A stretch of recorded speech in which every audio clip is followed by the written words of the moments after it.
of people set New Year's resolutions. They set New Year's goals, and yet only 8% ever achieve those goals. Well, Adrian Gostick, my wonderful co-author and best friend, and I have some tips for you as to how you can join that elite group that actually achieve their goals. Adrian, welcome to the Anxiety at Work podcast. Well, thanks, Jess. Yeah, today we're going to talk about how to get yourself motivated to follow through on those New Year's promises we make to ourselves. And as always, we hope the time you spend with us will help reduce the stigma of anxiety at work. Yeah. So I've got lots of goals. The last, notes of Old Lang Syne are still ringing in my ears. And I'm thinking, yeah, that's a great goal. I'm going to start that tomorrow. Today, I'm going to eliminate sugar. But today, that caramel popcorn, and it's just popcorn. There's not a lot of sugar. And so tomorrow is my day. What advice do you have for me, Adrian, that I can maybe start that goal today and maybe stick with it for more than 15 or 20 minutes? Yeah, you're never going to make it. No, I'll just tell you right now. I'm just kidding. Hey, this actually is good because the first thing we should be thinking about is self-compassion. How can we give ourselves a break here? And we are our worst, harshest critics, right? So if we miss a little mark, if we one day goes wrong, I'm going to go to the gym every day, and the first 3 days we don't, we beat ourselves up. And self-critics are much more likely to be anxious and depressed. And, give yourself a break. If you do fail for a day or two or three, it's okay, because just keep working at it, right? Well, yeah, and I like what you're saying about cheer for yourself. At least that's what I heard. What you were saying is, we easily cheer for members of our family or friends that are trying to lose weight or get healthier or whatever the goal might be, right? We cheer for them. And yet, when we mess up, we don't tend to cheer for ourselves as much as we should. That's that self-talk that we've talked about before. Hey, give yourself a break and say, you know what, you messed up today. Tomorrow is a new day. I'm going to give myself a reboot, a restart, and I'm going to continue to cheer for you. And you're not the worst person in the world because you ate that Snickers bar, which I will confess I ate last night. Well, what would you tell to a good friend who had done that, right? So a good friend, say, has eaten the Snickers bar or 2 or 3, or has missed a couple of days of exercise or whatever the New Year's goal is. What would you tell him? You would tell him, don't worry. Today's a new day. Exactly. That's right. But why don't we tell ourselves that, Jess? I think because we get into our heads, we're self-critical, and a lot of us feel like we're high achievers and want to say I should be better. My self-talk when I get negative, I go to the past and I'll say, Chester, you used to be so disciplined, and now you're just not. And why? You're just lazy. You're getting fat, whatever. And then, what I do is, and I think this is a great tip if you really want to achieve your goals, is bring somebody else into the conversation. So when I get like that, my wife Heidi is just beyond amazing. My father used to always say, the one thing you and I both have in common, Chester, is we both married above our station, right? And I'll go to Heidi and say, hey, I'm feeling like this. And she'll say, are you kidding? Come on. You can do this. Of course, you're one of the most self-disciplined people I know. Tomorrow's a new day. And you know what? I'll help you. I'll give you a little heads up. And so when you give people permission to cheer for you and you give people permission to coach you up, I think your odds of achieving your goal go way up. What do you think, Adrian? Oh, I love that. What she's doing is telling, instead of saying, yeah, you are a failure, she's saying, no, you are strong. You've done hard things before, and you can do hard things again. And I love that idea that she's telling you, no, you are strong, you can do this. And that's what we do for our friends. Well, we need to start doing this for ourselves. Okay, so now how do we set some goals? Now, you and I help organizations and leaders with goals. One of the things we tell them is have a defined goal, right? Instead of, right. I want to get in shape. Well, what does that mean? Well, I want to run 3 miles without stopping. I want a certain body fat percentage. I want to do so many push-ups or pull-ups or whatever. Those are SMART goals, right? They're measurable. They're attainable. That's what we're looking to achieve, right? Well, and it's interesting, one of my brothers said, look, if you want to lose weight, you got to invite the scale into the equation. He says the thing that's going to hold you accountable more than anybody is going to be that scale. Yeah. What time do you weigh yourself and make that every day and keep track? Put a little log together and knowing that you're going to kind of mess up. I think this idea, too, of saying, look, it's a very specific goal. I'm going to lose 3 pounds. And then once I lose 3 pounds, I might do a reset. I'm going to not eat any sugar for 3 days. I find people are setting some really interesting digital goals as well, Adrian, where they say, you know what, I'm going to stay off of social media for a week. Now, some of us in our jobs, you think, wow, that's really tough. Well, you say, look, not all social media. I mean, like LinkedIn is an important part of our jobs. Yeah. I'm going to stay off Facebook for a week. I'm going to stay off Instagram for a week.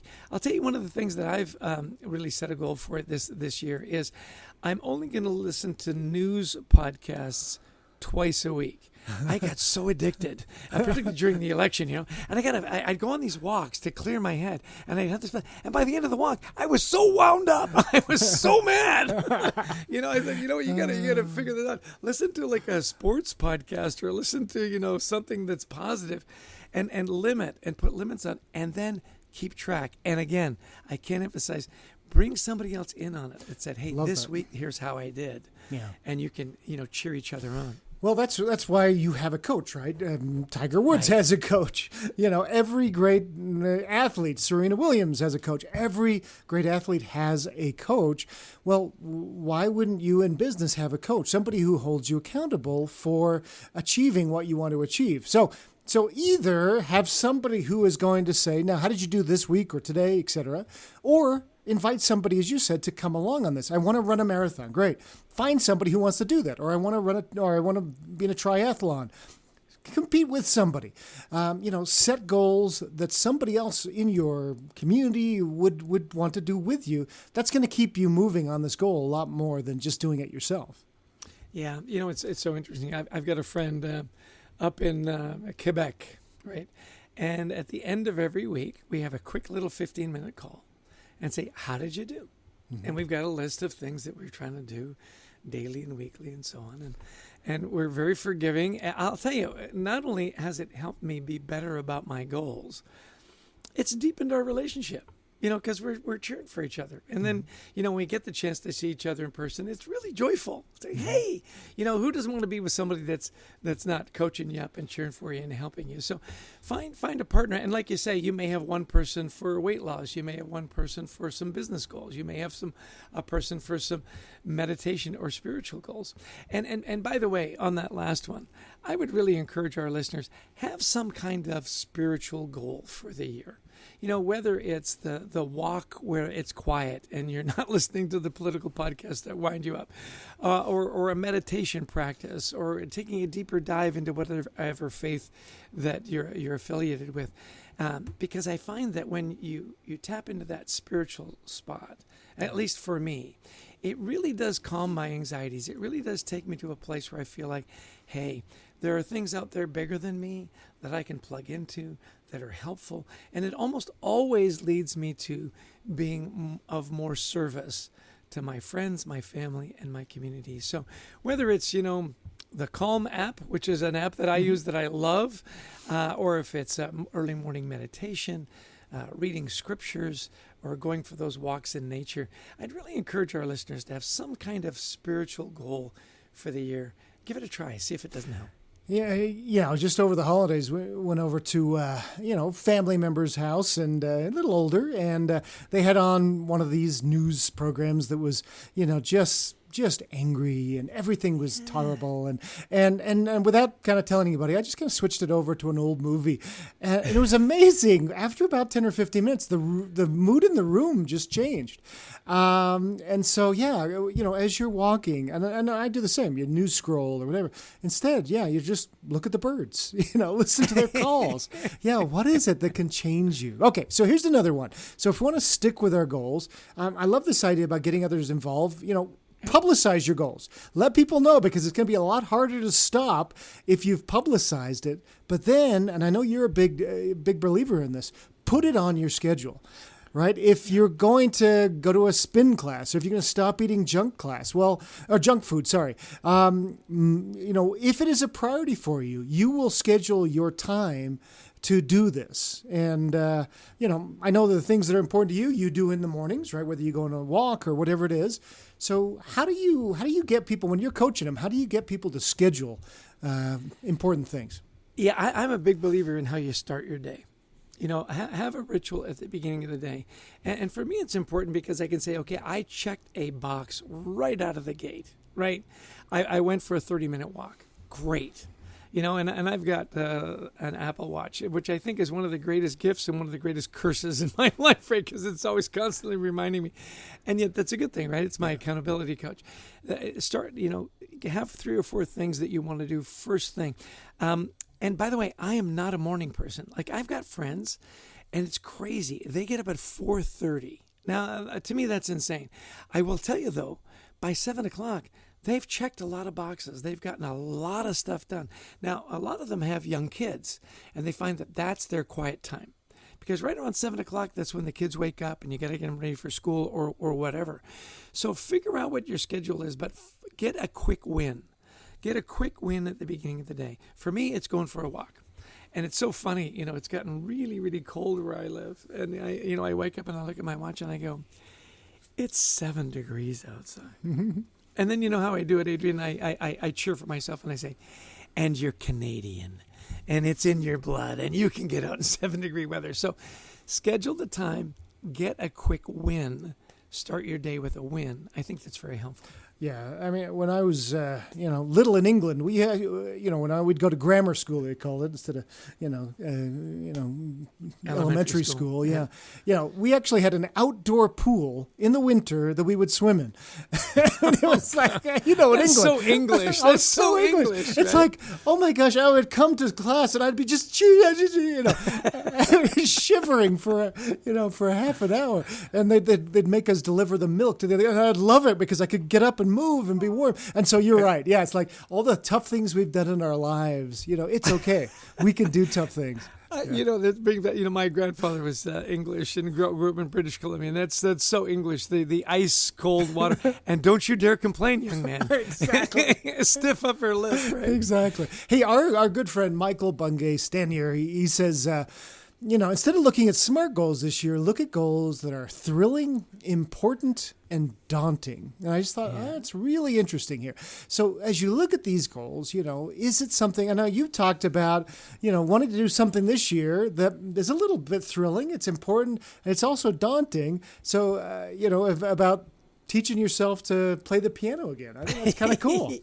Yeah, well, it was kind of inspiring for me. My grandson, Lucas, is taking piano lessons, and I grew up with piano lessons. And how many friends have we had, Adrian, that have said, gee, I wish my mother had made me stick with those piano lessons. I would love to be able to play the piano. Well, I'm obviously in not the bottom of the ninth. I'm probably in the 7th inning in my life here.